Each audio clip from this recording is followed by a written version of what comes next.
Going viral on TikTok is more strategy than it is luck, and if you know the right strategies, you can go viral no problem. Now, at the start of this year, I made this video in the top right going over ways to make yourself stand out and go viral as an artist on TikTok. At that point, I had about 10k followers. Now, just over a year later, I have over 177k, so I've learned quite a lot. And while I did give a ton of good, valid information there wasn't a ton of specific things that you should do within the app itself. So in this video, I'm going to give you some real tangible strategies to help make your videos go viral on TikTok. There's going to be some that are pretty well known. Some of these are going to be things you'll only ever hear in this video. So buckle in. Now, the first thing is to post 1 to 2 times per day. TikTok heavily rewards consistency, and if you are continuing to upload, they're going to continue to reward you. I recommend that you just batch your content once a week, every like Sunday, Monday, Tuesday, whatever day. You just record 7 videos and edit them too. Get them all done so they're ready to post each day. After you start posting consistently on your account for a couple of weeks, you're going to start gathering data onto your account. You're going to want to go into your analytics and check the most active time for your followers. So throughout most of my days, if I skip through any of them, they're usually peaking at around 12 to 1 p.m. So I would want to post at around 11 or 10 a.m. If you want to post twice a day, just look for the next big peak. So for me, it's somewhere around like 7 a.m., right? So I could post at 6 or 5 in the morning. The next thing is to use popular sounds. I do this series on my channel every single Monday where I tell you the 3 most popular songs in the last week in terms of videos and views. So if you want to follow my account and keep up to date with that, you can do so, or you can just jump directly to the source and use the websites that I use. Now, the first website that I use is Chartmetric. You can just go over here, click tracks. You can just scroll over to whatever category you want and sort it, but we could sort it by TikTok views. It's going to show us the top songs in terms of views on TikTok, and you can just scroll over and sort of cross-reference that amount of views with the amount of posts that it's getting. There's going to be a link to Chartmetric in the description, as well as this website called Flydata. This one is super duper helpful. If you really want to use this website, please use my affiliate link in the description. It'll support me a ton. I would appreciate it. You can go over to like sounds over here on the left. You can go under this like advanced filter and just start adding a bunch of like certain bounds. So we can go video daily rise.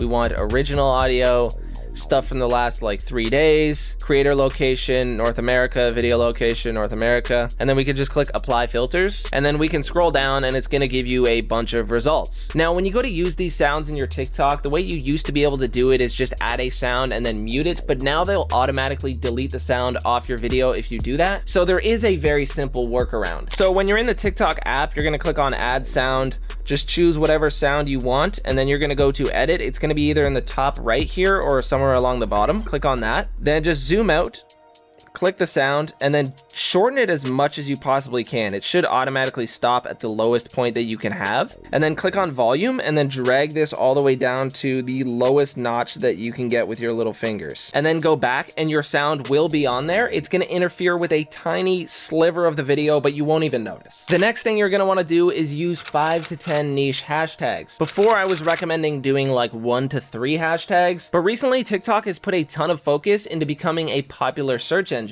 And this is actually something else you can do on Flydata that's really, really helpful. Under their stats, they've got a hashtags thing. If you're under here and say you're in the music niche like me, you can just put in music and then sort by views, click apply filters, and then boom, it's going to give you a list in order from most views to least views based off of the hashtag. It's going to make sure the hashtags contain the word music. And so if you ever want to try different words, like you could do song, apply the filters again, and then it's going to give you the same shit. So this is really helpful for selecting which hashtags to actually use in your videos. Don't use things like FYP, for you, stuff like that. It's not going to associate your account properly with your niche. The next thing, which is also super duper valuable, and not a lot of people understand this, but go live about 30 minutes to an hour after posting your video. Now, you might have noticed this yourself. If you are swiping on your For You page and you're following some creator, somebody that you watch a lot, whatever, you'll likely come across their live and then swipe past it and come across a piece of their content immediately. This is because they tend to attach a piece of their content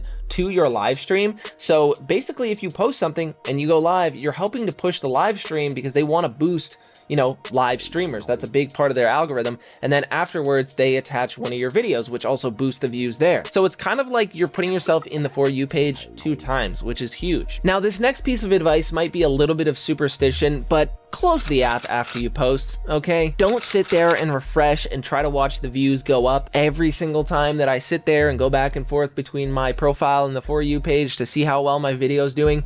It goes slow, and it's not great. I don't know if it's superstition or not, but it tends to suck. So just close the app and come back in a while, you'll get a happy surprise. The next thing I would recommend is do not pay for promotion. Obviously, TikTok has one of the best algorithms that we've ever seen, and if your videos aren't already doing well in there, paying for promotion on the app is not going to help either. The only times that it seemed to work for people is when their videos are already viral and huge.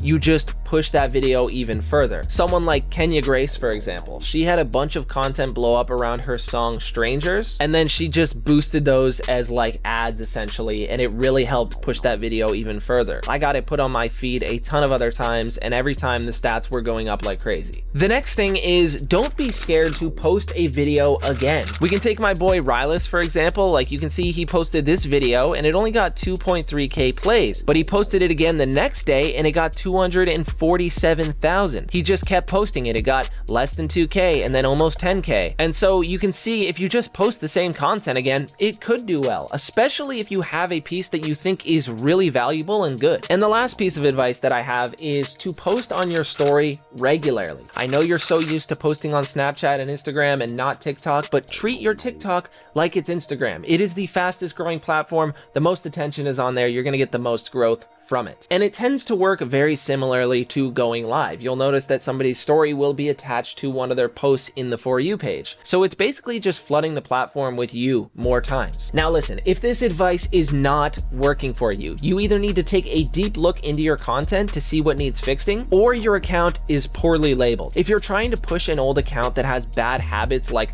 low posting rate, inconsistent styles of content, etc., then you're trying to revive an already dead account. It's worth trying to start over with a new one. Anyways, that's pretty much it. If you find this helpful, leave a like and let me know in the comments if you have any questions for me.